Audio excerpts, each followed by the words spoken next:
Hi friends, welcome to எஸ்மா சமையல். இன்றைக்கி நம்மளோட சேனலில் நம்ம பார்க்க போகிற ரெசிபி என்னன்னு பார்த்தீங்கன்னா, எங்கள் ஊர் ஸ்பெஷல் உக்காளி ரெசிபி தாங்க பார்க்க போகிறோம். ரொம்ப ரொம்ப சிம்பிளாக ஒரு 2-3 பொருட்களே வச்சு செஞ்சு முடிச்சிடலாம். ரொம்பவே ஹெல்த்தியான பாரம்பரியமான ரெசிபி.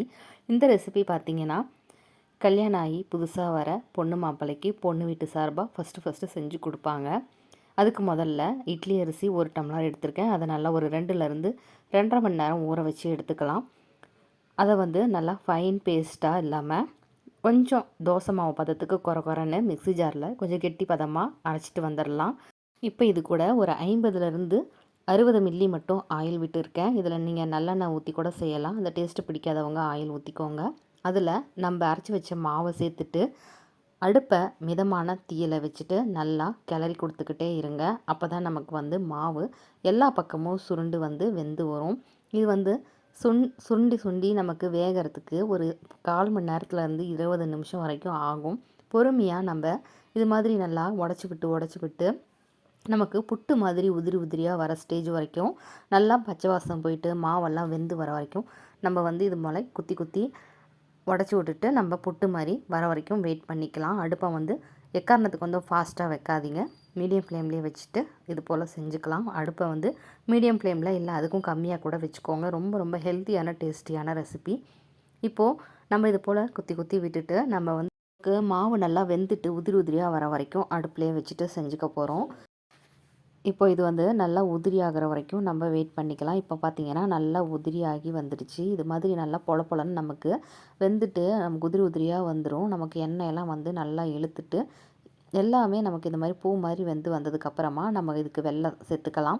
இன்றைக்கி பார்த்தீங்கன்னா நான் இதுக்கு எந்த ஒரு அளவையுமே உங்களுக்கு மென்ஷன் பண்ணல. ஏன் அப்படின்னா, நீங்கள் எந்த அளவில் அரிசி மாவு எடுக்கிறீங்களோ அதுக்கேற்றாப்படி நீங்கள் வெல்லம் சேர்த்துக்கோங்க, அவ்வளோதான்.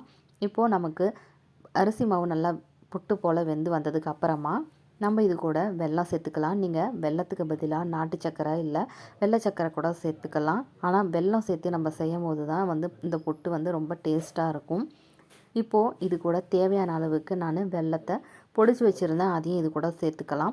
வெல்லம் சேர்த்துனதுக்கு அப்புறமா நம்ம இது போல் மென்மையாக கிளறி விட்டுக்கோங்க. வெல்லம் கட்டிகள் இல்லாமல் நல்லா நமக்கு புட்டோட கரைஞ்சி வரணும். அது வரைக்கும் நல்லா இது மாதிரி கலந்து விட்டுக்கலாம்.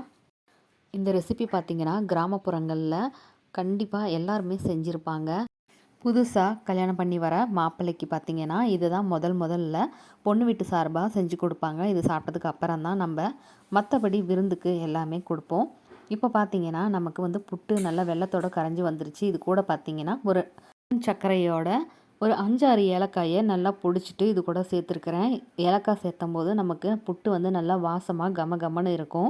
இப்போ பார்த்திங்கன்னா நம்ம புட்டு வெல்லத்தை எல்லாமே கரைஞ்சிட்டு நல்லா நமக்கு உதிரியாக இது மாதிரி மிங்கிள் ஆகி வந்துருச்சு.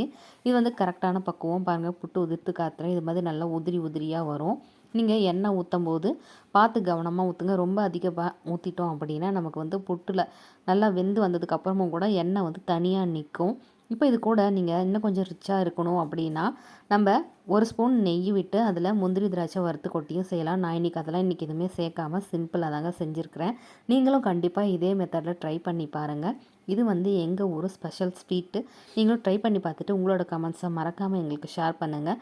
நம்மளோட சேனலில் போயிட்டு எல்லா வீடியோஸும் பாருங்கள். உங்களுக்கு பிடிச்சிருந்தது அப்படின்னா கண்டிப்பாக லைக் பண்ணுங்கள், ஷேர் பண்ணுங்கள், சப்ஸ்கிரைப் பண்ணுங்கள். சப்ஸ்கிரைப் பண்ணலைன்னா கூட பரவாயில்லைங்க. அட்லீஸ்ட் ஒரு லைக் பட்டனை தட்டி விடுங்க. அப்போ தான் மற்றவங்களுக்கும் போய் ரீச் ஆகும். தேங்க்ஸ் ஃபார் வாட்சிங் மை வீடியோ.